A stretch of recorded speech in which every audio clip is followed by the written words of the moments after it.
Hey everybody, welcome to the April 2019 home prices report for Shelburne.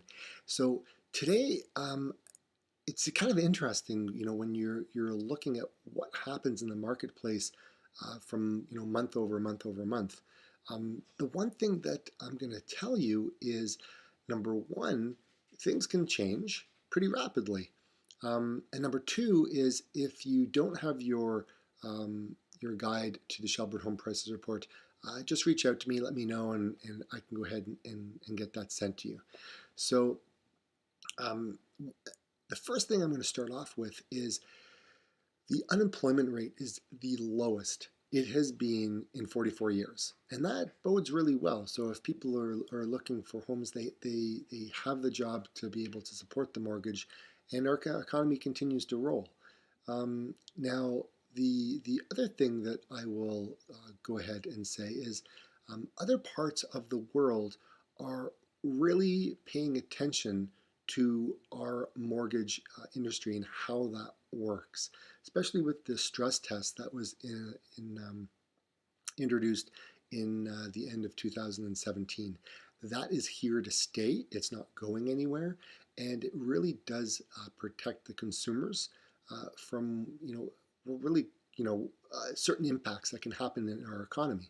So other parts of the world are actually paying attention and they're looking at our model, and I believe that it will probably be widely adopted around the world at some point.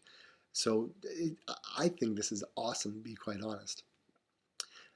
Now, to dive into our numbers, Shelburne has seen increases, but not rapidly. Um, more slower growth than you would see. And so I'm going to show you a graph that we have. I'll kind of come back to some of the other stats here, but the one thing I wanted to point out was I took these medium home sales. Now, it's not necessarily in Shelburne. This is more for the GTA when I look at it. And when you first look at this graph, you go, oh my gosh, like what's going on in that roller coaster? Well, that was 2017. That was the peak that we reached, okay? And so when you kind of look at this, it kind of peaks out in April and then it does a slow decline, okay? Now, here's the thing. If you look at what was going on, let's say 2012, let's look at this, 2012, 2013. So 2013 was very close to through 2012. It didn't fluctuate a whole lot, okay? So what I saw happen kind of at that tail end of 2013 was we started to see a shortage of supply. And then we also started to see a lot of people jump into the marketplace from the fact that they wanted to buy new homes. Well, what happens is when new homes aren't available, they go into the resale market. Well, that put a big strain on things. So once that started to happen, you can see where things started to go. You didn't see it rapidly in 2014, but you did start to see a little bit of a difference, a gap between the two. Now, the following year, the same thing started to happen, right? Exactly, but we started to see it more profound, right, in 2015. 2016, that's when things really started to take off. And as you can see, the gap got bigger, it got wider and wider and wider as we went along. And then 2017, it just got out of hand and it went crazy. And then it kind of hit back, back down in that lower part in the summer months. And then the stress test was introduced in October. And as you can see, it continued to go down. Now, the one thing that you want to pay attention to is in 2018, we didn't see a rise. We actually saw a decrease for the first part of the year compared to 2017. However, it was higher than 2016. But then as the year kind of went along, right, it kind of dropped off just like it normally does in the fall. But then last year, right,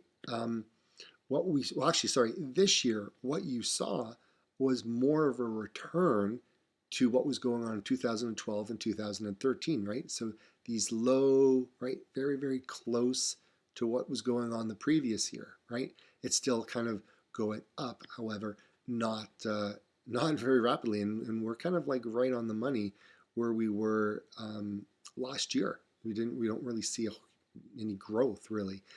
It's more of a balanced, stagnant place. However, that is the big scope of things. But here in Shelburne, things have shifted, things have changed. And so we do have lower inventory, not huge, not very small, but lower.